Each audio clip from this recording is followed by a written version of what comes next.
A continuación, usted escuchará una enseñanza ofrecida en la Iglesia Presbiteriana Reformada El Redentor. Para mayor información, visite nuestro sitio web www.iglesiaelredentor.com. Cuando nosotros vivíamos en Perú, sirviendo allí como misioneros también, había dos hermanos de la iglesia que nos invitaron a su pueblo natal, su pueblo de nacimiento. Y ese pueblo se llama M-O-H-O. Y realmente es un pueblo muy pequeño, pero un pueblo a orillas del lago Titicaca. Entonces allí es un pueblo espectacular, con vistas muy bonitas, muy lindas. Y es algo increíble, es como un paraíso.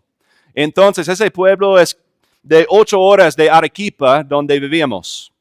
Entonces, esos dos hermanos, amigos de la iglesia, porque ellos eran amigos de sangre, ellos dos con nosotros, conmigo y también con otro misionero, fuimos a Mo para visitar su pueblo. Entonces, después de 8 horas, llegamos a ese pueblo. E inmediatamente, al momento de entrar en ese pueblo y parquear ahí, había dos muchachos que se acercaron a mi carro. Y ellos empezaron a hablar con nuestros dos amigos, que eran peruanos. Y estaban hablando y empezaron a caminar un poquito y seguían hablando, conversando. Y después de unos minutos, sin sonrisa, sin risa, nuestros amigos nos volvieron. Y les pregunté, ¿qué pasó? ¿De qué es esa conversación? ¿De qué estaban hablando? Y ellos me dijeron, no importa, no es nada. Ok, yo no voy a empujarles o presionarles. Entonces, seguimos adelante con nuestros planes allí. Y el día siguiente estuvimos allí en el lago pescando, si no me equivoco.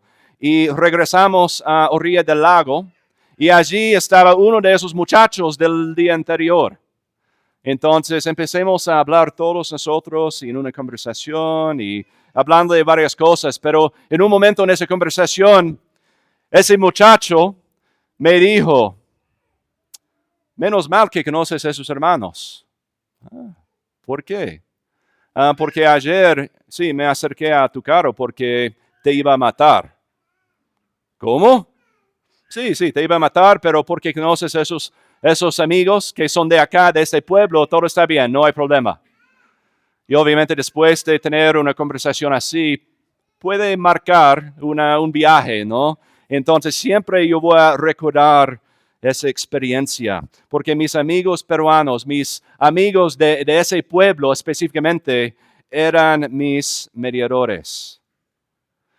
Esos amigos me permitieron de que yo pasara por esa tierra sin problema, sin morir realmente.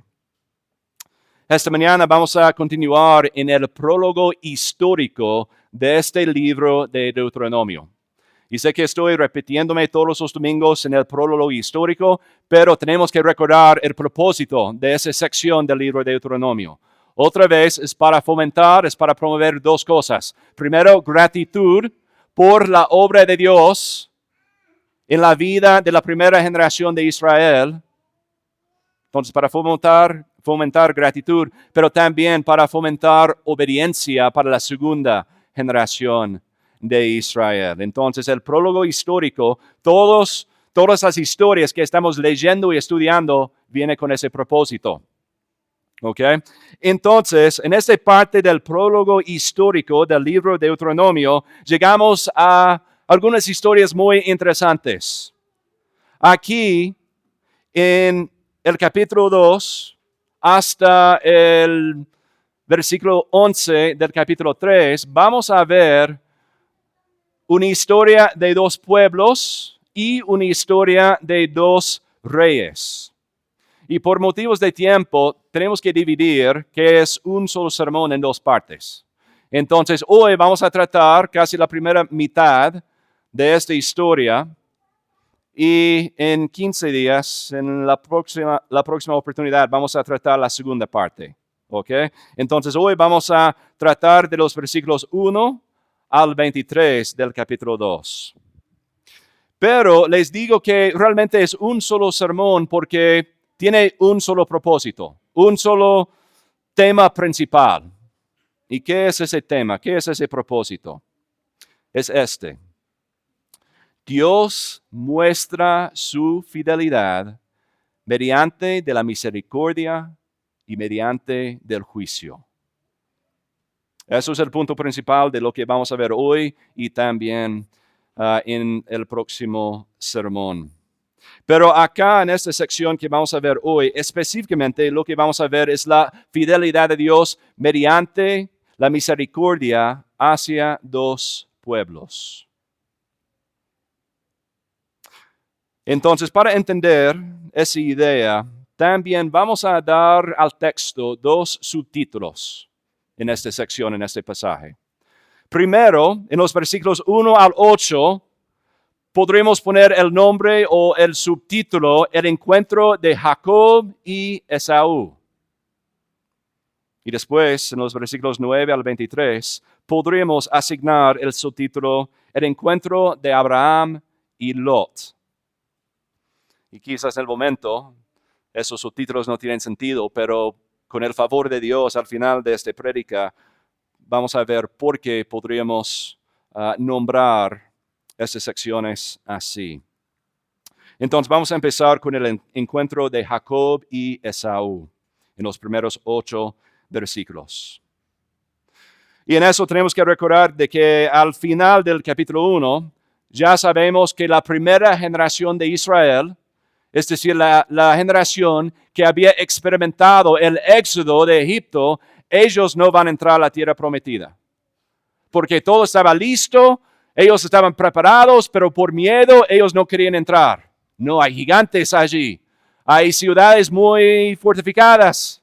Entonces, por temor, por miedo, ellos no entraron a la tierra prometida. Eso es lo que pasó con la primera generación. Entonces, por su desobediencia, por su rebelión, Dios les dijo, ok, ustedes van a regresar hacia el sur, hacia el desierto, hacia el Mar Rojo. Y aquí, empezando en el capítulo 2, en el primer versículo, dice que ellos estaban ahí por muchos días. Y cuando la palabra aquí dice muchos días, se refiere a 38 años. Son muchos días, ¿no? Pero la cosa curiosa e interesante aquí es de que en el transcurso de un solo versículo, Moisés está resumiendo 38 años. Es decir, que en ese versículo hay 38 años, pero sin comentario, sin observación, sin crítica, sin inquietud de parte de Moisés. Moisés quiere llegar a algo más. Él quiere llegar a esas historias que vamos a estudiar en un momento. Y él va a resumir 38 años en un versículo para que pueda hablar de ese encuentro entre Jacob y Esaú en los primeros 8 versículos. Y en eso, después del versículo 1 y allí en el versículo 2, Dios le está diciendo eso a Israel. Israel, bueno, después de 38 años, vamos a intentarlo de nuevo. Ustedes van a regresar hacia el norte y con eso van a empezar su entrada a la tierra prometida. Y en ese viaje eso es lo que va a pasar. Ustedes van a pasar por sus hermanos, los hijos de Esaú. Y ellos van a tener mucho miedo de ustedes, entonces por eso deberían tener mucho cuidado. Y en eso podemos leer el versículo 5, donde dice, no los provoquen, porque no les daré nada de su tierra, ni siquiera la huella de un pie, porque a Esaú he dado el monte Seir por posesión. Y ese versículo debería llamarnos la atención. Pero realmente para entender por qué es tan importante, ese versículo, tenemos que recordarnos de la historia de Esaú. Si estamos aquí hablando de los hijos de Esaú en Deuteronomio 2, deberíamos recordar cuál es la historia de él, de Esaú. ¿A qué se refiere? Y para hacer eso, tenemos que retroceder más de 400 años atrás. Tenemos que retroceder al momento en el que Esaú estuvo en el vientre de su mamá, Rebeca. Y en el vientre, Esaú no estaba solo. Tenía un hermano, un mellizo allí, que se llamaba Jacob. Esaú y Jacob eran hermanos en el vientre de su mamá. Y leemos eso en Génesis 25. Y normalmente yo no trato de ir por muchas partes de la palabra porque puede causar confusión, pero en este caso quiero animarles a ir a Génesis 25 para leer lo que está allí. Entonces, Génesis 25, yo voy a leer los versículos 23, el 23 nomás. Entonces, mientras que Rebeca está embarazada, el Señor le dijo eso. 2 naciones hay en tu seno, y 2 pueblos se dividirán desde tus entrañas. Un pueblo será más fuerte que el otro, y el mayor servirá al menor. Entonces, desde el inicio, el momento en el vientre, podemos ver que la relación entre Jacob y Esaú es una relación muy complicada. Ya podemos ver pistas de esa realidad. Y resulta que su vida, su relación refleja eso también. Por ejemplo, creo que sabemos de la historia de Esaú, cuando él vendió la primogenitura a Jacob. Pero en cambio de qué? Un poquito de sopa, un guisado rojo, ¿no? Él vendió su primogenitura por eso. Y roja es la palabra Edom, y por eso la descendencia de Esaú se llamaban edomitas. Viene de esa situación con su hermano. Pero tampoco, esa no es la última complicación en su relación juntos, ¿no? También Jacob le robó la bendición de Esaú, ¿no? Más allá en la historia leemos de eso. Pero es interesante porque también hay una comida al centro de esa manipulación, de ese robo realmente. Y en esta vez, su papá es por morir, ¿no? Y él quiere una buena comida. Entonces Jacob le preparó una comida muy rica, pero fingiéndose como ser su hermano Esaú. Y por eso Jacob recibió la bendición en el lugar de Esaú, porque su papá no podría ver a quién estaba dando la bendición. Y un poquito más allá en esa relación, en Génesis 28, encontramos de que Esaú, él se casó con una mujer ajena del pueblo de Dios. Alguien fuera del pacto que Dios hizo con su pueblo. Él se casó con una mujer cananea. ¿Por qué? Porque era un acto de venganza. Él sabía de que eso sería una desgracia para su papá. Entonces él se casó con una mujer cananea. Y desde allí se produjeron 2 líneas, ¿no? La línea de Jacob dentro del pueblo del pacto y otra línea con la familia, los descendientes de Esaú, afuera del pacto, con los cananeos. Y más allá encontramos que los edomitas, los hijos de Esaú, la descendencia de Esaú, ellos se establecieron en Seir. Y para terminar esta porción de la historia de Jacob y Esaú, su relación, llegamos a los capítulos 32 y 33 de Génesis. Y en esa historia, Jacob va a pasar por Seir, que es la tierra de su hermano, Esaú. Pero en este caso Jacob tenía mucho miedo, ¿no? Con razón. Jacob había hecho muchas cosas para manipular a otras personas, para aprovechar las situaciones. Entonces Jacob tenía mucho miedo de pasar por la tierra de su hermano Esaú y de toda su descendencia, de sus hijos. Y allí leemos palabras muy bonitas en Génesis 33. En Génesis 33 leemos esto. Eso es el primer encuentro entre Esaú y Jacob. Esaú corrió a su encuentro y lo abrazó, y echándose sobre su cuello lo besó, y ambos lloraron. Fue un encuentro de paz. Fue un encuentro de comunión entre Jacob y Esaú. Realmente nos recuerda de la parábola del hijo pródigo, ¿no? Al momento de ver a su padre, y su padre le abrazó. La misma cosa estaba pasando entre Jacob y Esaú. Pero ahora, 400 años después, encontramos otro encuentro. Otro encuentro entre Jacob y Esaú. No con ellos mismos, sino con sus descendientes, con sus hijos. Es una reunión entre Israel y los edomitas.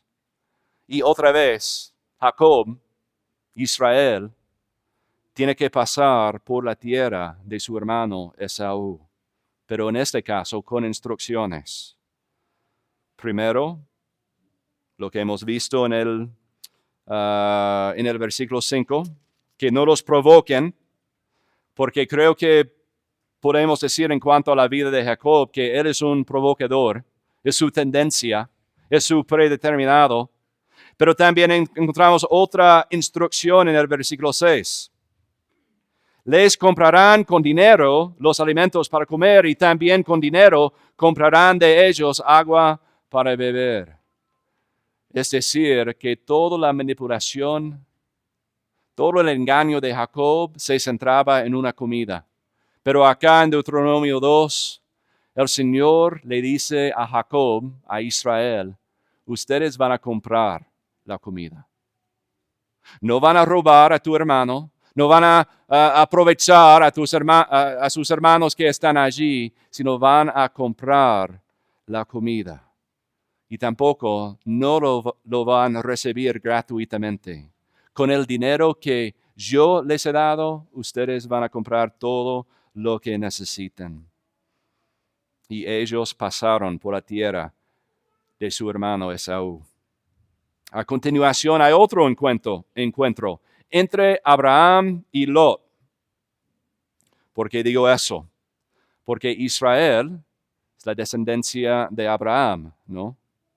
Y los moabitas en esta historia son la descendencia de Lot, los hijos de Lot. Entonces hay otro encuentro. Y por eso deberíamos reconocer y recordar la historia de la relación entre Abraham y Lot. Y para hacer eso tenemos que retroceder más de 500 años para leer la historia entre ellos dos. Y quiero leer de Génesis 12. Génesis 12, 1 al 4. Y el Señor dijo a Abraham, vete de tu tierra, de entre tus parientes, de la casa de tu padre, a la tierra que yo te mostraré. Haré de ti una nación grande y te bendeciré. Engrandeceré tu nombre y serás bendición. Bendeciré a los que te bendigan y al que te maldiga, maldiciré. En ti serán benditas todas las familias de la tierra. Y normalmente paramos ahí, pero deberíamos leer el versículo 4. Entonces Abraham se fue tal como el Señor le había dicho, y Lot se fue con él, su sobrino, su familiar. Lot se fue con Abraham. Pero un poquito más tarde, en Génesis 13, en el capítulo siguiente, hay un conflicto. Hay un conflicto entre los pastores de Abraham y los pastores de Lot. y ellos llegaron a un acuerdo. Y Abraham le dijo a Lot, ok, Lot, usted va a elegir la tierra que quiera y si elige esa tierra, yo voy a ir por otro lado. Si elige esa tierra, yo voy a ir por otro lado. Entonces lo que pasó es que Lot eligió el valle de Jordán. Entonces él se fue en una dirección y Abraham, él fue a Canaán, la tierra de Canaán. Y un poquito más tarde en la historia, en Génesis, llegamos a la historia de Sodoma y Gomorra. Esas son ciudades en la tierra de Lot.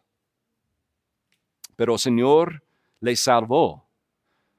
El Señor salvó a Lot de la destrucción total de Sodoma y Gomorra. Y la pregunta es, ¿por qué? Génesis 19, 29.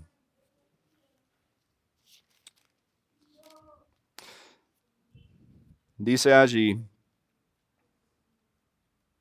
pero cuando Dios destruyó las ciudades del valle, se acordó de Abraham e hizo salir a Lot de en medio de la destrucción cuando destruyó las ciudades donde había habitado Lot.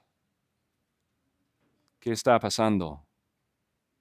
Lot se salvó por una promesa a Abraham, por un pacto que Dios hizo con Abraham. Y lo último que sabemos de Lot ocurre más tarde en el libro de Génesis. Entonces, después de la destrucción de esas ciudades, Lot se fue por miedo. Y él vivía en una cueva con sus hijas. Y después de emborracharse, él se acostó con sus dos hijas. Y ellos quedaron embarazadas. Y el hijo de la hija mayor se llamaba Moab. Es el padre de los moabitas que encontramos en Deuteronomio. También la hija menor dio luz a su hijo que se llamaba Ben-Amí. Ben-Amí es el padre de los amonitas, que es otro pueblo que encontramos en Deuteronomio 2. Entonces Lot es el padre de los dos líneas también. Lot es el padre de los moabitas y de los amonitas de Deuteronomio 2. Entonces, por esa razón digo que lo que encontramos en Deuteronomio 2 es un nuevo encuentro de Abraham y Lot, con la descendencia de Abraham y con la descendencia de Lot. Y con ese encuentro también encontramos casi la misma instrucción. No los molestes. ¿Por qué? Porque esa es tierra para los hijos de Lot. Israel puede pasar por ahí, los israelitas pueden pasar por su tierra, pero esa tierra pertenece a los hijos de Lot. Pero la pregunta es, ¿por qué estamos hablando de eso? Es algo interesante a ver todas las conexiones, ver las raíces, examinar sus historias, pero la pregunta es, ¿por qué? ¿Por qué estamos haciendo eso? Porque en Deuteronomio 2, porque Moisés resume 38 años en un versículo, pero pasa 22 versículos hablando de esos encuentros. ¿Qué necesitaban escuchar la segunda generación de Israel? ¿Qué necesitamos escuchar nosotros esta mañana?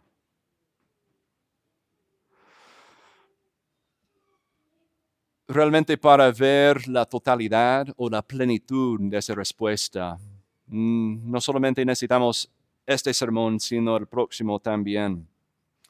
Pero creo que podemos notar y observar algunas cosas aquí.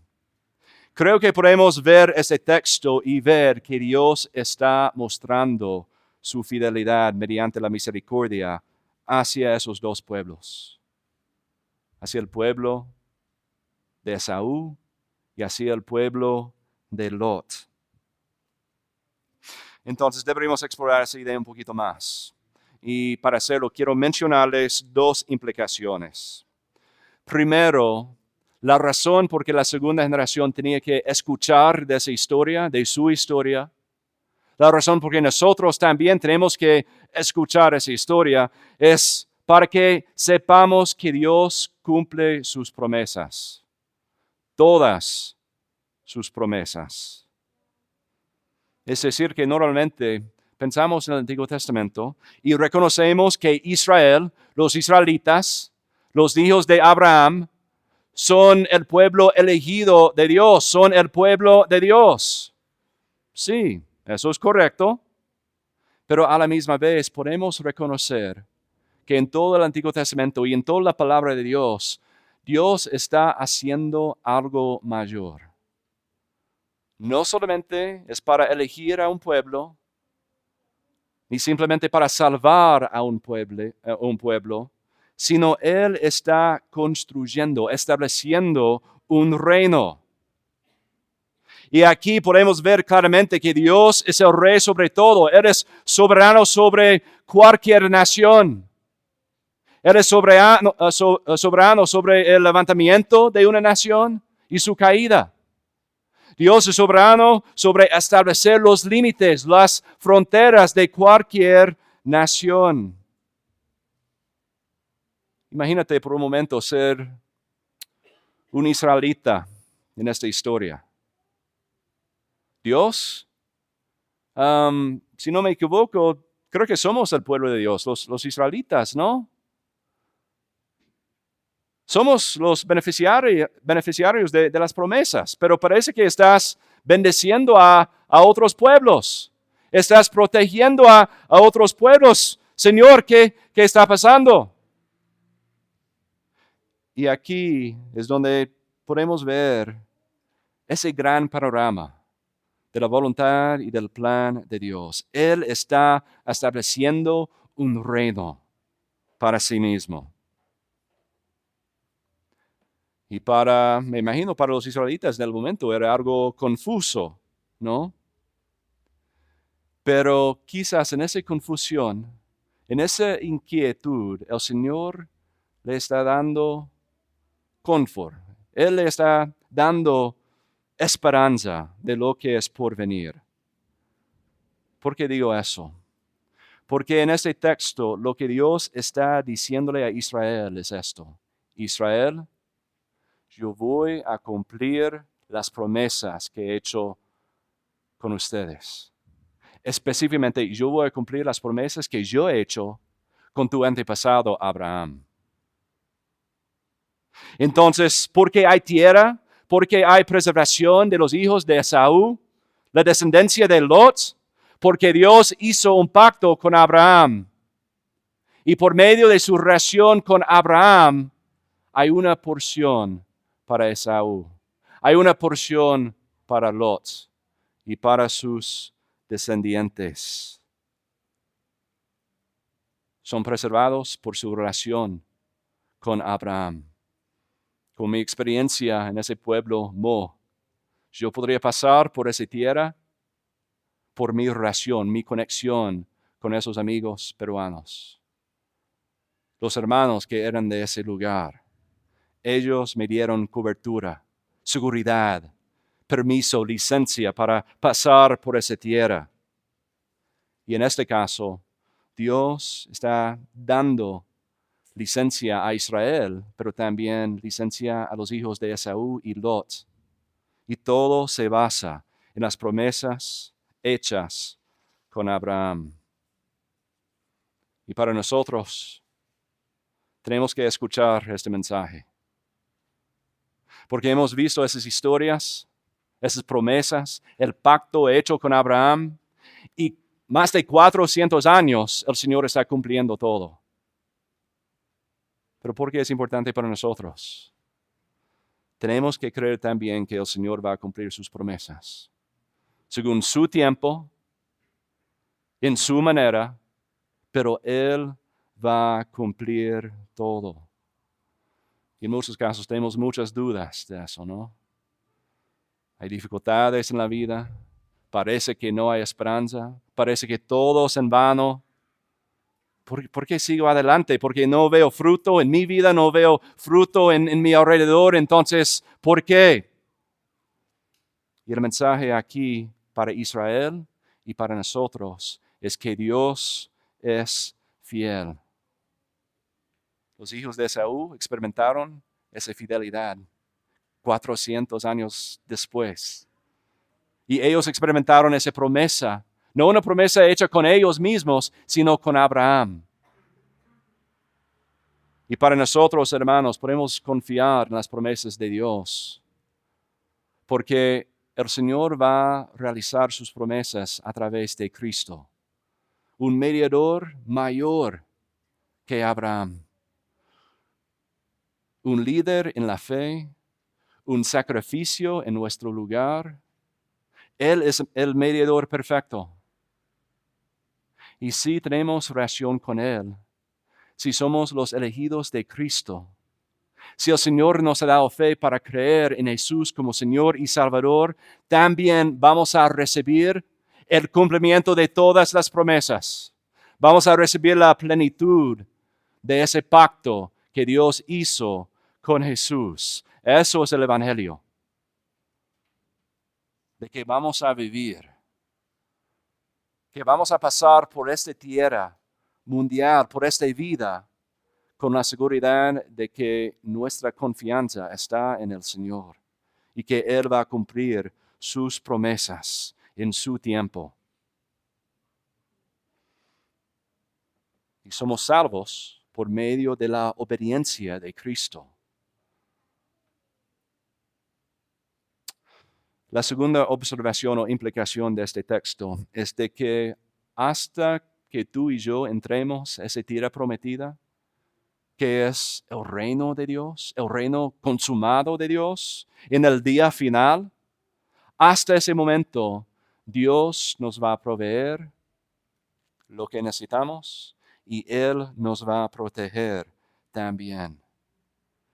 En otras palabras, podemos ver en el texto de que Dios no solo es fiel para cumplir los fines, para cumplir sus promesas, sino que también Él es fiel para proporcionar los medios hasta el cumplimiento de sus promesas. Y encontramos eso en el texto también, primero en la provisión de Dios. Dios le dijo a Israel, mira, esa es tierra para los hijos de Esaú, de Lot. Les he bendecido, pero ustedes van a pasar por su tierra, comprando la comida, comprando la bebida. Entonces, Dios estaba prosperando al pueblo de Israel. Y imagínate eso por un momento, prosperándolos en un desierto. ¿Quién puede prosperar en un desierto? Arequipa es un desierto y realmente es muy difícil prosperar ahí. No hay mucha agua, no hay mucho crecimiento de plantas, cosas así, pero en la provisión de Dios, en la fidelidad de Dios, Dios seguía proveyendo todo para el pueblo de Israel. Pero también lo vemos en la protección de Dios. Hemos visto las instrucciones. Ustedes van a pasar por esa tierra de Esaú, de Lot, pero no puedes molestarles. No puedes causar problemas o entrar en una guerra con ellos. Y esa protección no solamente es la protección para el pueblo de Esaú y para el pueblo de Lot, sino es para la protección de Israel. Porque en comparación es un pueblo pequeño. Ellos no tienen un ejército para entrar en una guerra contra los hijos de Esaú y de Lot. Entonces, realmente esas instrucciones son menos para la protección de esos pueblos ya establecidos, sino era para la protección de Israel mismo. Y incluso encontramos esto en el texto, de que antes de llegar a pasar por esas tierras, encontramos las historias de cómo los pueblos de Esaú, de Lot, ya habían vencido a otros pueblos antes. Ellos ya habían destruido las ciudades fortificadas. Habían destruido a los gigantes que habitaban allí. Y para nosotros también, hermanos, en muchos casos, no podemos ni ver la manera en la que el Señor está protegiéndonos. No podemos ver, no podemos reconocer los millones de maneras en las que el Señor está obrando en nuestro alrededor, pero somos ignorantes a eso. Es como en ese primer día en Mo, en ese pueblo. Yo no sabía nada de la amenaza que estaba allí. Pero el Señor, a través de sus hermanos, me estaba protegiendo. Y yo estaba viviendo ese primer día en ignorancia total, disfrutando todo. Es así con Israel y es así con nosotros también. 1 hora, 2 horas cada domingo no es tiempo suficiente para reconocer todo lo que el Señor está haciendo. Ni para darle gratitud, ni para arrepentirnos y confesar nuestro pecado. Dios está obrando en 1,000,000 de maneras y siempre, siempre, siempre eres fiel en todo. El Señor va a cumplir sus promesas y Él va a ser fiel en el proceso también. Hemos visto esos ejemplos con Esaú y con Lot. Probablemente era muy difícil para la segunda generación de Israel reconocer esa obra de Dios, esa misericordia de Dios. Y es así para nosotros también.